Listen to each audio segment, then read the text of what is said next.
माता की, संत शिवराज जी महाराज की, हिंदू सेना जिंदाबाद, हिंदू सेना जिंदाबाद। आज जंतर मंतर पर हमारा जो उद्देश्य है सबसे बड़ा यह है कि जो पहलगाम में हमला हुआ है उसका बदला सरकार बहुत जल्दी ले। थोड़ा धीमी गति से काम चल रहा है। सरकार ऐलान तो कर रही है परंतु पाकिस्तान को मजबूत होने का मौका दे रही है। इसलिए हम नहीं चाहते कि पाकिस्तान जल्दी मजबूत हो, पाकिस्तान के साथ और लोग आकर के मजबूती से खड़े हों, क्योंकि हमें पाकिस्तान से नहीं बल्कि लड़ाई हो सकता है समूचे आधे विश्व से लड़नी पड़ सकती है। और इसके साथ साथ में ये लड़ाई हमें गृह युद्ध के रूप में भी लड़नी पड़ सकती है। गृह युद्ध के लड़ने के लिए हिंदू सेना तैयार है, हर तरीके से मजबूती है। मोदी जी को अपनी सीमाओं की चिंता करनी चाहिए, अमित शाह जी को आज्ञा दें, वो जो कि अपने और जितने भी उनके जो कि रक्षा मंत्रालय है, गृह मंत्रालय, उनको जो कि परमिशन दें। और मैं ये कहना चाहता हूँ गृह युद्ध से बिल्कुल निश्चिंत रहें। गृह युद्ध में कोई कान नहीं खटका सकेगा। यदि किसी ने भी थोड़ा सा ऊपर को सिर किया तो हमारा सीधा सा ऐलान है, दूसरे लोगों का होगा। गुस्ताखे हिंदू राष्ट्र की यही सजा, तन सर से जुदा, सर तन से जुदा। ये हमारे भाषा नहीं, उनकी भाषा में उनको यार बैठे हुए हैं दोगले।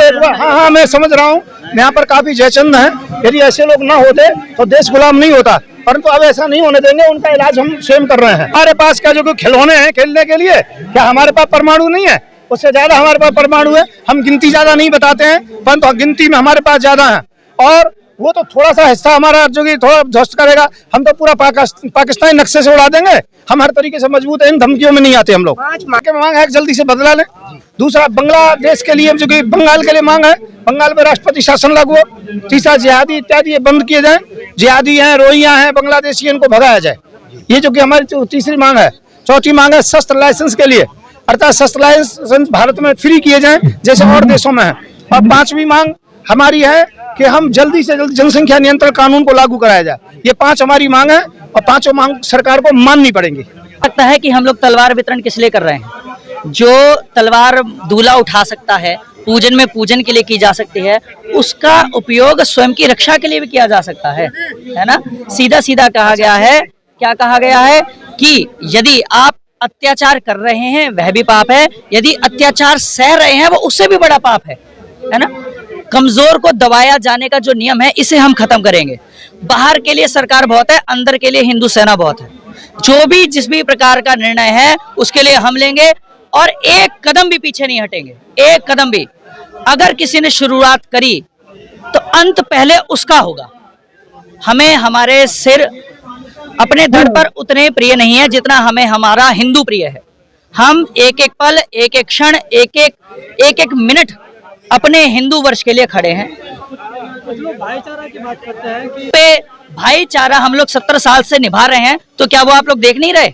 अगर इतना ही भाईचारा था तो सबको गोली मारते। नाम पूछ के गोली क्यों मारी गई? धर्म पूछकर गोली मारी गई, नाम पूछकर गोली मारी गई, क्यों मारी गई? भाईचारा नभाते सबको ही मार देते, फिर मानते कि आतंकवादी हमला है। ये आतंकवादी हमला नहीं है, ये इस्लामिक टेररिज्म है, ये इस्लाम का टेररिज्म है। हमें इससे ऊपर उठना होगा। हमें इस भाईचारे के बात, भाईचारा बनाना हिंदू में लाओ। कोई राजपूत नहीं है, कोई ब्राह्मण नहीं है, कोई क्षत्रिय नहीं है, कोई वैश्य नहीं है, हम सब हिंदू हैं। और हिंदू हिंदू भाई भाई ये बोलो, हम सब भाई भाई नहीं, हिंदू हिंदू भाई भाई हैं। क्योंकि जो भाई के नाम पे गद्दारी करे वो भाई नहीं होता है। ये मेरा सबके खिलाफ एक प्रण है, ये वचन है कि हिंदू हिंदू भाई भाई है, बाकी जो भाई के नाम पे है वो सब गद्दार हैं। और इसके उदाहरण हमारे पास जीवन में भरे पड़े हैं और अभी तो रिसेंट है। कब तक इंसान भाई भाई का नारा लगाएगा? एल शर्मा, एडवोकेट, राष्ट्रीय प्रमुख प्रभारी कोषाध्यक्ष। पिछली बार से हम 1984 से बराबर जंग लड़ रहे हैं, प्रयास चल रहा है। कितनी बार हमने अनशन पे बैठे रामलीला मैदान, कितनी बार इन्होंने इनको विज्ञापन दिया है, विज्ञापन में भी नाम दिया है और ज्ञापन भी दिया।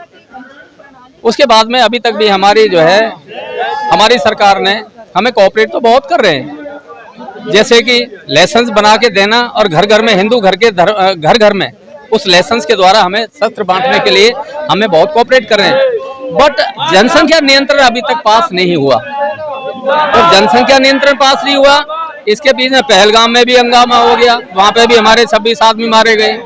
और इधर में हमारे घुसपैठी घुस गए। इधर में जो है ना, ये सारे मुद्दे इतने इकट्ठे हो गए हैं। बांग्लादेश में हमारे अत्याचार हमारे हिंदुओं पे हो रहे हैं। इन सब मुद्दों को लेके आज हम फिर दोबारा से एकत्रित हुए दिल्ली में।